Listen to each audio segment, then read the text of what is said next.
What kind of settlement have you made with your life? You know, when we make settlements, out of court settlements, you've heard them. That means that you decided to take something less than what you originally wanted to get had you gone into court. And the reason that you settled outside of court is because you didn't believe that you can get it. So you made an out-of-court settlement. Many of us are making in-life settlement. We're settling for less than what we actually deserve. We don't feel good about it, but we make it work in our minds. We'll come up with some kind of excuse to make it all right. What kind of settlement have you made with your life? Many of us settle for less than what we want out of relationships because we don't have the courage to change them. All of us have dreams that we're believing for and promises that God has spoken to us. At one time we were excited about them, but too often when it's taken longer than we thought, or because our health hasn't improved, we didn't get the promotion, our child isn't making good decisions, we get discouraged and quit believing for the fullness of what's in our heart. It's easy to water down what God's promised us. Well, I don't like this job, but at least I'm employed. It's good enough. I was believing for a nice house, but I guess this apartment will do. I was hoping to get well, but I've learned to live with this sickness. I guess I'm at least okay. No, okay is not who you were created to be. Good enough is not what God promised you. The enemy can't stop God's plan for your life, but he'll do his best to convince you to settle along the way. If you're going to become all you were created to be, you have to keep a fire in your spirit. There has to be a holy determination, a resolve that says, I refuse to settle for less than what God's promised me. You have to make up your mind. You're not going to be talked out of it. You're not going to water it down. You're not going to let good enough be good enough. It may be taking longer than you thought. It may be more difficult. The good news is it's not too late. You haven't missed your chance. What God promised you is still on the way. Not a watered down version, not a partial healing, not a make-do promotion, not a good enough marriage. No, exactly what God promised you. What you were excited about before the delays, before the bad breaks, is still en route. God doesn't abort a dream. He doesn't get talked out of what He's promised. He doesn't water down what He's spoken to us. Now, maybe the reason you're not seeing this favor is you've settled. You've accepted that your dream's not going to happen. You'll never get well. You'll never get out of debt. As long as you think that way, it will limit your life. I'm asking you to pull up your stakes, pack up your belongings. Mediocrity is not your home. Good enough is not your destiny. Getting by is not where you belong. You may be there now, but that is not your permanent location. Don't settle for an okay marriage, okay job, okay health, okay life. Yes, we should be content, but you shouldn't be satisfied with less than what you know God put in your heart. I had a seminar I used to do called Are You Living Together or Dying Together?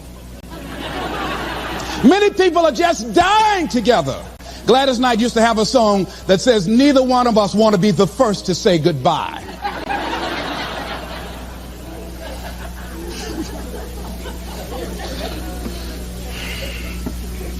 The next thing is, in order to begin to find some keys to self-motivation to drive yourself, in addition to working on yourself, and as you work on yourself, you feel good about yourself, and as you feel better about yourself, you treat yourself differently. Develop a health plan. See, you can't feel well and do well if you don't have good health. You can't perform if you don't have your health. Your health is valuable. Develop a health plan. A plan that you will follow, because this is the only vehicle that you have to carry you through this experience called life. And you want to take good care of it because you love you enough. You care enough about you. And that's not easy. It is not easy having a health plan and sticking to it. But you're worth it doing it again and again and again. I have lost 22 pounds several times. I always do it. I love potato chips. People who know me know I love M&M peanuts. I love peanut butter and jelly sandwiches. I love my mother's sweet potato pie. I love this. It's not always on my health plan, but I put it on there sometimes. I said, life is too short to go without sweet potato pie. If I go tonight, I want you to slip a slice of sweet potato pie in my casket and watch the smile on my face. Next thing is, as you take care of yourself, the next key is keys to motivation, to self-motivation. You want to live life with energy and passion. You want to make a conscious effort to be lively. See, in life, you either saying hello or goodbye. You either on the way or in the way. Leave dead people alone. Some folks just walking around looking sad. How you doing, honey? Stay away from these people. Just go away from them. It affects you.